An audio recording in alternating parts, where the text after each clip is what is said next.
Halo, kali ini saya akan membacakan cerpen berjudul Saya di Mata Sebagian Orang, karya Jenar Maisa Ayu. Sebagian orang menganggap saya munafik, sebagian lagi menganggap saya pembual, sebagian lagi menganggap saya sok gagah, sebagian lagi menganggap saya sakit jiwa, sebagian lagi menganggap saya murahan. Padahal, saya tidak pernah merasa munafik, tidak pernah merasa membual, tidak pernah merasa sok gagah, tidak pernah merasa sakit jiwa, tidak pernah merasa murahan.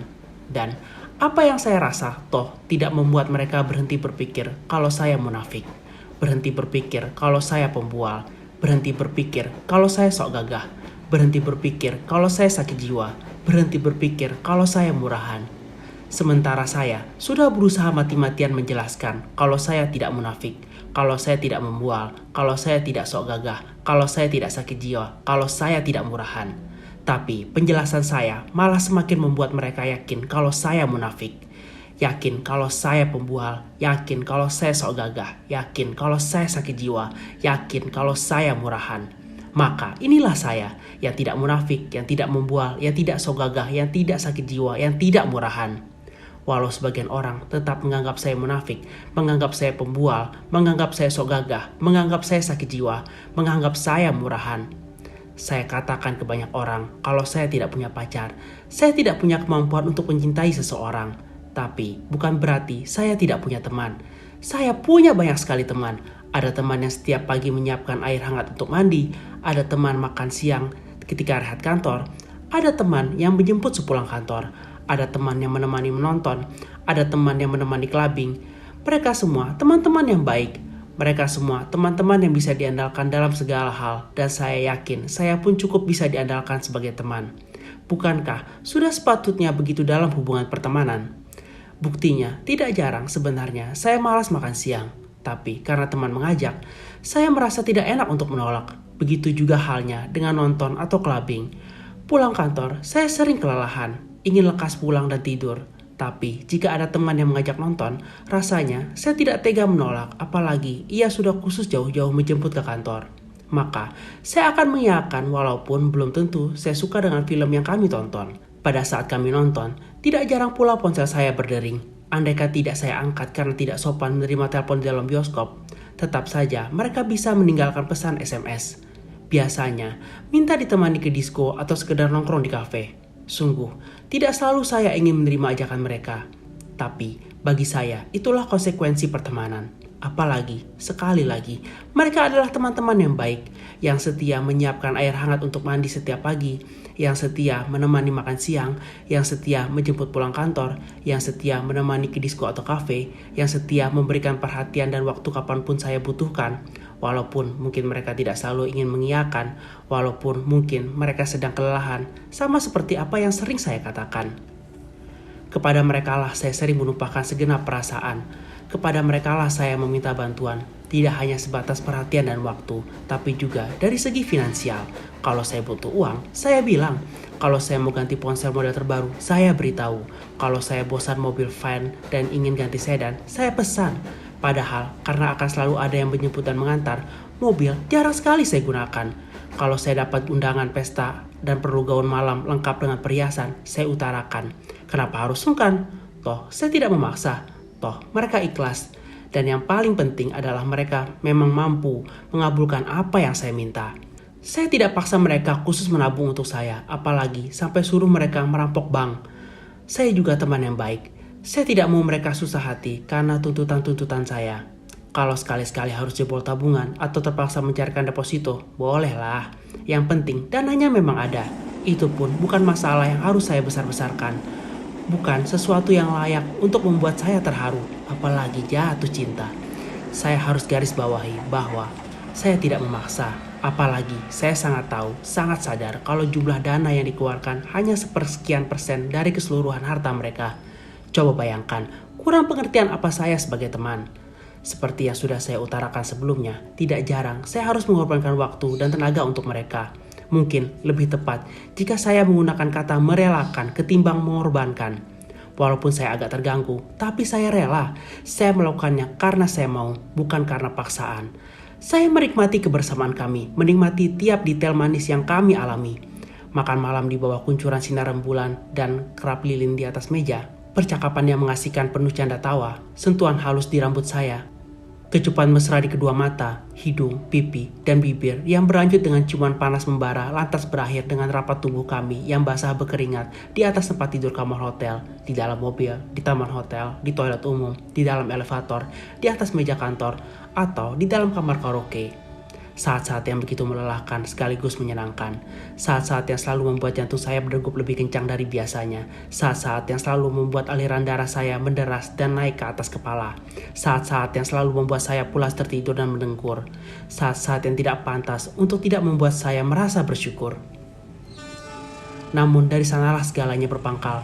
Semua yang saya lakukan itu dianggap tidak benar. Sebagian orang menganggap saya munafik karena tidak pernah mengakui kalau saya punya pacar. Sebagian lagi menganggap saya pembual setiap kali saya bilang hubungan kami hanya sebatas pertemanan. Sebagian lagi menganggap saya sok gagah karena mereka berpikir saya tidak mau mengakui kalau sebenarnya saya mencintai seseorang. Sebagian lagi menganggap saya sakit jiwa karena berteman dengan begitu banyak orang. Sebagian lagi menganggap saya murahan karena saya bisa ditiduri tanpa harus ada komitmen percintaan, bahkan bisa dalam satu hari dengan orang yang berlainan. Perbuatan yang saya jalani dengan penuh kewajaran tiba-tiba berubah menjadi perdebatan. Semua orang merasa lebih tahu dibanding diri saya sendiri.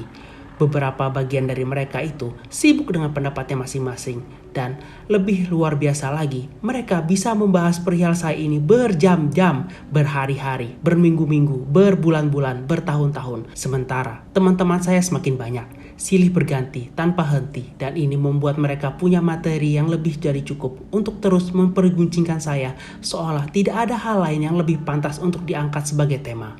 Mereka berguncing lewat telepon, mereka saling bertukar pesan lewat SMS, mereka saling mengirim surat elektronik, mereka saling bertukar pendapat di kafe-kafe, di rumah, di kantor, di pertokoan, di restoran. Apalagi jika secara kebetulan kami bertemu dalam satu kesempatan dengan membawa teman baru. Pembicaraan mendadak berhenti. Mereka sembunyi-sembunyi bertukar senyum. Mereka sembunyi-sembunyi bermain mata. Mereka sembunyi-sembunyi mengirim pesan SMS. Mereka saling berbisik dengan ekspresi wajah yang sulit untuk diterjemahkan. Kadang ada 1-2 kalimat yang terdengar dan sudah cukup bagi saya untuk merangkumnya utuh menjadi satu bagian. Kebanyakan berkisar pada seberapa indah dan seberapa tebal kantong teman yang saya bawa. Pandangan mereka menyapu bersih kami berdua dari ujung rambut hingga ujung kaki seperti serigala kelaparan. Menyeleksi mulai dari apakah ada pernak-pernik baru yang saya pakai, kantong belanja, hingga jenis kartu kredit saat membayar bon tagihan makan. Jika teman saya kelihatan indah, maka dikaitkannya lah dengan seberapa dahsyat kehebatannya di atas ranjang. Jika teman saya kelihatan berkantong tebal, maka dikaitkannya lah dengan seberapa besar saya menguras uang. Tapi jika kedua sisi itu tidak ada yang memenuhi standar pergunjingan, mulailah mereka dengan teori cinta-cintaan. Dan karena saya tetap bilang kalau kami benar-benar berteman, perdebatan pun dimulai. Dan mereka saling membuktikan pendapat siapa yang paling benar. Sebagian orang menganggap saya munafik, sebagian lagi menganggap saya pembual, sebagian lagi menganggap saya sok gagah, sebagian lagi menganggap saya sakit jiwa, sebagian lagi menganggap saya murahan. Saya tidak bisa mungkiri banyak dari teman-teman yang akhirnya mempertanyakan, banyak dari teman-teman yang tidak ingin berbagi, dan pada akhirnya hubungan kami harus terakhiri. Tapi tidak satu pun dari mereka yang menendam karena saya menjunjung tinggi keterbukaan. Saya tidak pernah membohongi, saya tidak pernah akal-akalan, sehingga jika dibilang hubungan kami berakhir, sebetulnya tidak sepenuhnya benar. Yang berubah hanyalah kami sudah tidak saling melenguh dan mencabik di atas ranjang. Tapi kami masih saling berbagi cerita walaupun jarang. Saling bertanya apakah sudah punya pasangan tetap, menikah, atau masih melajang. Hal-hal seperti ini yang sering tidak saya temukan pada sebagian orang yang menganggap saya munafik, pembual, sok gagah, sakit jiwa, atau murahan itu. Sebagian dari mereka malah sering saya dapati tidak lagi bertegur sapa sama sekali dengan teman lamanya. Biasanya itu disebabkan karena hubungan mereka yang sembunyi-sembunyi dengan si A ketahuan oleh si B. Setelah putus dengan si B, ternyata ketahuan pula lah si A berteman dengan perempuan lain. Alangkah sayangnya sebuah hubungan yang menempuh berbagai aral rintangan itu akhirnya harus kandas setengah jalan. Tapi saya tetap menghargai sebuah pilihan. Saya hanya heran, tapi walaupun saya heran, saya tetap tidak berani menganggap mereka munafik, pembual, sakit jiwa, sok gagah, atau murahan. Kadang saya mengalami kesulitan dalam satu hubungan. Beberapa kali saya bertemu dengan tubuh-tubuh indah yang membuat mata silau, membuat darah saya berdesir dan mengisyaratkan satu kenikmatan.